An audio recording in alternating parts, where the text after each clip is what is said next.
Hi this is Prabhat Ranjan. स्वागत करता हूँ मेरे आज के इस नई यूट्यूब वीडियो में जिसमें हम रिव्यू कर रहे हैं बिहार के one of the best private engineering colleges में से एक BIT Patna, Birla institute of technology Mesra. BIT Mesra के टोटल 3 एक्सटेंशन कैंपसेज हैं, बीआईटी पटना, देवघर एंड जयपुर, जिसमें पटना वाला कैंपस थोड़ा ज्यादा पॉपुलर है। तो आज के इस वीडियो में हम बीआईटी पटना का ही रिव्यू कर रहे हैं। बीआईटी पटना ऑब्वियसली इनके नाम से पता चल रहा है भैया, पटना बिहार में सिचुएटेड एक प्राइवेट इंस्टीट्यूट है। स्थापना हुई थी 2006 में एंड एनआरएफ रैंकिंग के मामले में इनका सेपरेट एनआरएफ रैंकिंग नहीं है। बीआईटी मेसरा जिनका 2025 में 51 एनआरएफ इंजीनियरिंग रैंकिंग है, वही एनआरएफ रैंकिंग इनके लिए भी लागू होता है। आज के इस वीडियो में प्लेसमेंट्स, एडमिशन प्रोसेस का, top fee structure, college and hostel life के साथ और बहुत सी चीजें कवर करेंगे। तो चलिए स्टार्ट कर लेते हैं प्लेसमेंट डिटेल्स के साथ। तो सबसे पहले हमें ये समझना पड़ेगा भैया, बीआईटी पटना कैंपस के अंदर इनके खुद के कुछ कंपनीज तो आते ही हैं, बट जो हमें स्टूडेंट से डेटा मिला है भैया कि बीआईटी मेसरा कैंपस में कुछ selective companies and BIT Patna campus से कुछ सेलेक्टेड स्टूडेंट्स हो सकते हैं जो एक्सेप्शनली अपने एकेडमिक्स में थोड़े बढ़िया हो। जिस तरीके से भी कुछ सेलेक्टेड स्टूडेंट्स कुछ सेलेक्टेड कंपनीज के लिए मेसरा कैंपस में भी जाते हैं।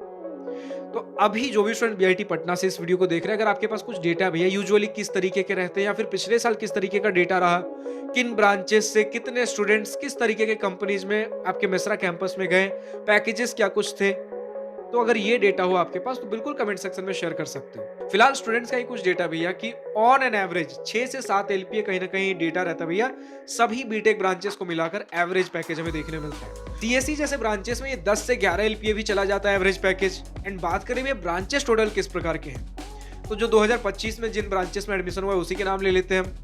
एक artificial intelligence and machine learning, computer science and engineering, electrical and electronics engineering, electronics and communication engineering, mechanical engineering और सिविल इंजीनियरिंग। तो हमने देखा भैया कंप्यूटर साइंस एंड इंजीनियरिंग है, उसी का एक दूसरा version artificial intelligence and machine learning समझ लो। इलेक्ट्रॉनिक्स एंड कम्युनिकेशन इंजीनियरिंग है, उसी का एक और वर्जन इलेक्ट्रिकल एंड इलेक्ट्रॉनिक्स समझ लो, एक मैकेनिकल और एक सिविल इंजीनियरिंग। ये सारे 4 ईयर बीई बीटेक कोर्सेज थे। कुछ 5 ईयर इंटीग्रेटेड एमएससी कोर्स भी है, मैथमेटिक्स एंड कंप्यूटिंग।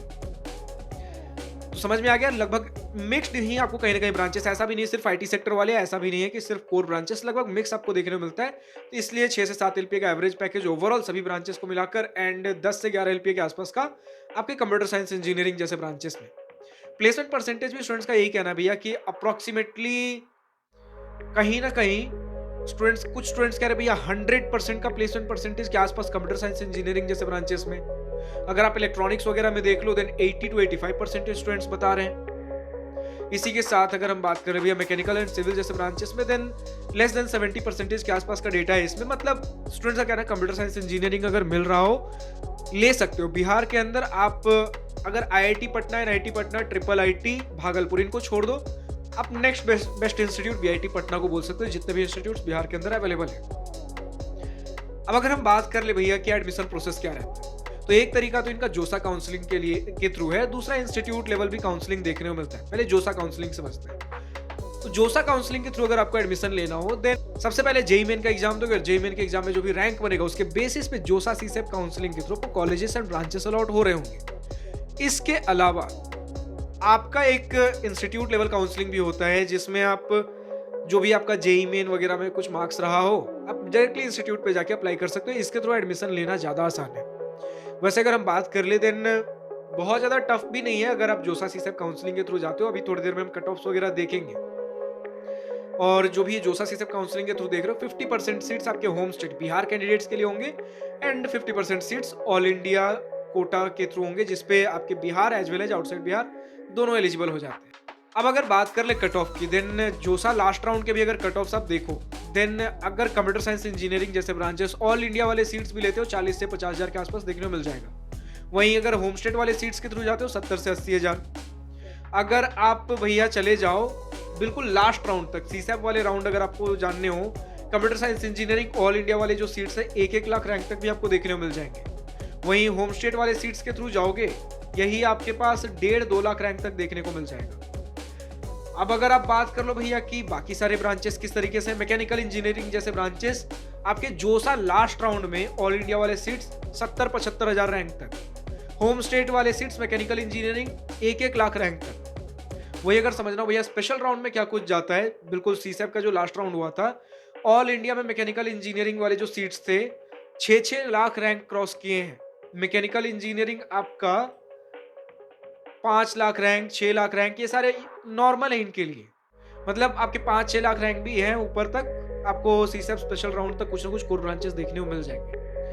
ठीक है, उम्मीद करता हूँ कि आपको कुछ ना कुछ आइडिया मिला होगा कट ऑफ्स किस प्रकार रहते हैं। अब बात कर लेते हैं भैया फीस स्ट्रक्चर कैसा है। फीस स्ट्रक्चर स्टूडेंट का कहना है भैया कि पढ़ाई, लिखाई, रहना, खाना सब अगर मिला लो देन 1 साल का खर्च कहीं न कहीं 4 से साढ़े 4 लाख देखने को मिलता है। 4 साल में लगभग 18 लाख रुपए के आसपास का खर्च होगा। अगर आने वाले समय में थोड़ा फीस स्ट्रक्चर बढ़ता है, 20 लाख रुपए के आसपास का खर्च 4 साल का होगा पढ़ाई, लिखाई, रहने, खाने को लेकर। अब अगर आप सोच रहे हो भैया कि खाने का कॉस्ट, रहने और खाने का कॉस्ट कटिंग करते हैं, हम हॉस्टल्स वगैरह में नहीं रहेंगे, अपने सेपरेट कुछ दूसरे आसपास में पीजी वगैरह मिल रहे हैं वहाँ रहेंगे, तो बहुत ज़्यादा आपकी कुछ कटौती नहीं होगी। आपके हॉस्टल्स एंड मेस बहुत अफोर्डेबल रेट पे, अगर मैं बताऊं कुछ जो इनका ऑफिशियल डेटा है, स्टूडेंट्स का कहना है भैया कि लगभग 35 से 40 हज़ार हमारा पर सेमेस्टर का खर्च बैठता है रहने खाने मिलाकर। तो बहुत ज़्यादा सेविंग अगर नहीं होगी, अगर आप सोच रहे हो भैया हॉस्टल्स छोड़ के अगर हम पीजी में रह लें, वो मुझे लगता है और थोड़ा ज़्यादा ही खर्च बैठेगा आपका, क्योंकि आपके पटना एरिया में लोकेटेड है। थोड़ा आपको बहुत महंगा तो नहीं, लेकिन डिपेंडिंग ऑन किस प्रकार के आप फैसिलिटीज ढूंढ रहे हो, ऑब्वियसली जिस प्रकार के हॉस्टल रूम्स आपको मिलेंगे बीआईटी पटना कैंपस में, सेम अगर आप कुछ पीजी ढूंढने जाओगे इससे महंगा ही पड़ेगा, जितना मुझे लगता है। बाकी जो स्टूडेंट्स बीआईटी पटना से इस वीडियो देख रहे हैं, आसपास में क्या कुछ रूम रेंट्स है कमेंट सेक्शन में लिख सकते हो। अब अगर हम बढ़े भैया अपने कॉलेज एंड हॉस्टल लाइफ के सेक्शन पे, जिसका स्टूडेंट को सबसे बेसब्री से इंतजार होता है, तो 25 एकड़ का कैंपस एरिया देखने को मिलता है, 25 एकर्स आपके पटना रीजन के अंदर, पटना इंटरनेशनल एयरपोर्ट के जस्ट बगल में। जस्ट बगल में मैं बोल रहा हूं, मतलब यहां पर आपका एयरपोर्ट है, ठीक बगल में एक रोड गुजर रहा होगा, उसके जस्ट बगल में आपका बीआईटी पटना कैंपस है। बट ऐसा नहीं है कि आप यहाँ बीआईटी पटना कैंपस से निकले और एयरपोर्ट के गेट पे, जितना मैंने मैप में देखा है, एक जो मुझे इनका मेन गेट दिखा, यहाँ पर एयरपोर्ट है, इधर पटना कैंपस है, इनका इधर गेट है, थोड़ा घूम के जाना पड़ेगा। बट जो भी है, हो सकता है मैप पे कुछ और दिख रहा हो सकता है कुछ और गेट्स वगैरह भी इधर उधर हो। जो भी स्टूडेंट्स बीआईटी पटना कैंपस इस वीडियो देख रहे हैं, आप बताओ यार कि नियर बाई कैंपस कैसा है, गेट से बाहर निकलती क्या चीजें हैं। वैसे स्टूडेंट्स का कहना भैया खाने पीने का ऐसा कुछ दिक्कत नहीं है, आसपास में चीजें हमें देखने को मिल जाती हैं, फूड स्टॉल्स वगैरह, मतलब ऑप्शंस है, खाने पीने की चीजें हैं बिल्कुल। पटना आपके सिटी में लोकेटेड है, तो मॉल्स वगैरह कुछ भी कहीं एक्सप्लोर करना हो तो एज सच कोई दिक्कत नहीं आ रही होगी। स्पोर्ट्स के टर्म्स में स्टूडेंट्स ने कहा भैया कि देखो यार 25 एकड़ कैंपस के हिसाब से जो जो चीजें दी जा सकती थी, स्पोर्ट्स के अंदर हो जाए, लाइब्रेरी हो गया, जिम हो गया, हॉस्टल फैसिलिटीज, हर प्रकार की चीजें देने की कोशिश की गई है। बट स्टिल क्योंकि 25 एकड़ का कैंपस है, तो बहुत लग्जूरियस आपको स्पोर्ट्स फैसिलिटीज देखने को नहीं मिलेंगी। कुछ कॉमन ग्राउंड्स देखने को मिलेंगे, क्रिकेट, फुटबॉल, वॉलीबॉल, सारी चीजें कहीं ना कहीं एक कॉमन से शेयर्ड बेसिस पे चीजें यूज हो रही होती है। बट स्टिल ठीक है। और जो आप कैंपसेस देखते हो भैया कि प्राइवेट इंस्टीट्यूट्स 5-5, 10-10 एकड़ के अंदर सारी चीजें बना दी, बहुत कंजेस्टेड, वैसा नहीं है। थोड़ा खुला खुला ही कैंपस, मतलब नॉर्मल प्राइवेट इंस्टीट्यूट से कंपेयर करो, थोड़ा खुला खुला कैंपस महसूस होगा। पर जब हम बात करते हैं भैया कि एक प्राइवेट इंस्टीट्यूट में जा रहे हैं, ठीक है, और 18 से 20 लाख का खर्च अगर हम दे रहे हैं, तो थोड़ा और बेटर हम फैसिलिटीज की एक्सपेक्टेशन रखते हैं। बट पता है ये 18 से 20 लाख का खर्च, जो मुझे ऐसा लगता है, सबसे पहली बात कि बिहार रीजन में अगर आप IIT, NIT and triple IT को छोड़ दो, फिर उसके बाद one of the best institute है बीआईटी मेसरा का। आपको ब्रांड वैल्यू देखने को मिलता है, जब भी आपको डिग्री मिलेगा उसमें बीआईटी पटना लिखा नहीं होगा, उसमें बीआईटी मेसरा लिखा होगा। कुछ सेलेक्टेड स्टूडेंट्स बीआईटी मेसरा के उन कुछ प्लेसमेंट्स को एक्सपीरियंस करने का मौका मिलता है। एंड जब ऑफ कैंपस प्लेसमेंट्स के लिए जाओगे, देन बीआईटी पटना नहीं, बीआईटी मेसरा के टैग से जाओगे, तो इन कुछ चीजों का आपको फीस स्ट्रक्चर ये पे करने को मिलता है, ठीक है। अब अगर हम बात कर लेते भैया कि कुछ नियर बाई प्लेसेज अगर विजिट करने हो, एंड पहले कनेक्टिविटी के बारे में बात कर लेते हैं। देन नियरेस्ट आपके पास रेलवे स्टेशन है पटना जंक्शन 5 से 6 किलोमीटर की दूरी पे, दानापुर स्टेशन 6 से 7 किलोमीटर पे, पाटलिपुत्रा जंक्शन 6 किलोमीटर की डिस्टेंस पे, एंड नियरेस्ट एयरपोर्ट जैसे मैंने बोला कि ठीक आपके पास कैंपस के बगल में ही, लेस देन 1 किलोमीटर अगर जाते भी हो आपके एयरपोर्ट गेट तक, जयप्रकाश नारायण इंटरनेशनल एयरपोर्ट। कुछ अगर नियर बाई प्लेसेज विजिट करने हो, देन संजय गांधी जैविक उद्यान देखने को मिल जाता है। पटना जू, यार मैंने खुद एक्सपीरियंस किया था पटना जू, जब मैं गया था, इतना अफोर्डेबल टिकट प्राइस इनका, आप एक बार घूम कर आओ। एंड जू भी काफी बड़े साइज का है, घूमते घूमते थक जाओगे, बट जू खत्म नहीं होगा। एंड टिकट प्राइसेस भी बहुत अफोर्डेबल, आपको जू भी वहीं मिलता है। अम्यूजमेंट पार्क जैसी भी कुछ कुछ चीजें, बहुत बड़े स्केल का अम्यूजमेंट पार्क नहीं, बट कुछ कुछ चीजें आपको, सारी चीजें एक बड़े से बोल दो कि एक एरिया के अंदर देखने को मिलता है। ठीक है, तो ये 1.5 किलोमीटर के डिस्टेंस पे मिल जाएगा इको पार्क, राजधानी वाटिका देखने को मिलेगा 2.5 किलोमीटर पे। Most popular student hangout spots with lakes, jogging tracks and cafes देखने को मिल जाते हैं। बुद्धा स्मृति पार्क आपको 6 किलोमीटर के डिस्टेंस पे देखने को मिल जाता है। A peaceful meditation park with laser show in the evening. तो घूमने फिरने की चीजें हैं यार, कुछ शॉपिंग वगैरह करना हो, फूड के ऑप्शंस देखने हो, पीएनएम मॉल देखने को मिलेगा 4 किलोमीटर के डिस्टेंस पे पाटलिपुत्र इंडस्ट्रियल एरिया में। सिटी सेंटर मॉल देखने को मिलता है 5 किलोमीटर पे। बोरिंग रोड देखने को मिलेगा 3 किलोमीटर पे, जो कि एक स्टूडेंट हब है पटना का, जहाँ पे कोचिंग सेंटर्स देखने को मिल जाते हैं filled with cafes, book stores and street food. देखो, जहां भी अगर स्टूडेंट हब है, खासकर कोचिंग वगैरह जैसी चीजें, आपको अफोर्डेबल रेट पे बहुत सी चीजें देखने को मिल जाएंगी, खाने पीने की चीजें बहुत सी चीजें देखने को मिलेंगी।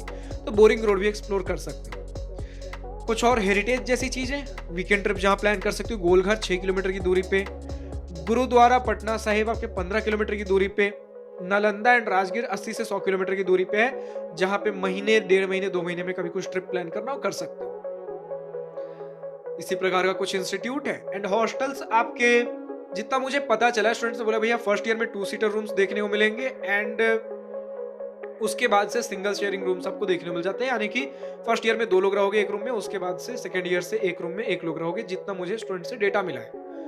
मेस के टर्म्स में आपके पास स्टूडेंट्स ने ठीक ठाक मेस बताया है भैया कि बेटर देन एवरेज, कई बार एवरेज इसी प्रकार का जो नॉर्मल मेस होते हैं, एवरेज मतलब जो बाकी आपको नॉर्मल मेस मिलेंगे हॉस्टल्स कॉलेज के अंदर, उसे हम एवरेज एक स्टैंडर्ड पकड़ रहे हैं। जब मैं कहता हूँ एवरेज मतलब उन सभी के बराबर का, और जब बेटर देन एवरेज मतलब जो नॉर्मल चलता है उससे थोड़ा बेटर।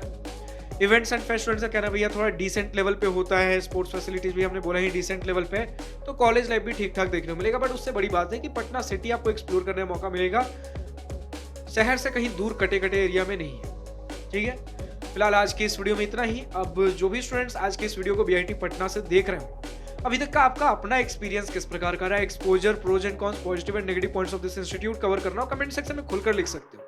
इसके अलावा जो भी स्टूडेंट्स और किसी दूसरे कॉलेज का रिव्यू वीडियो देखना चाहते हैं, कमेंट सेक्शन में लिखकर बताइए नेक्स्ट वीडियो किस कॉलेज का चाहिए। फिलहाल आज की इस वीडियो में इतना ही। अगर वीडियो पसंद आया तो लाइक शेयर अपना दिल खोल करिएगा, और अगर कुछ दिल की बातें, कुछ मन की बातें लिखकर बतानी हो या पूछनी हो तो कमेंट सेक्शन आप ही के लिए तो है। Thank you for watching this video. Good bye, nice day, wish you all the best for future, enjoy journey.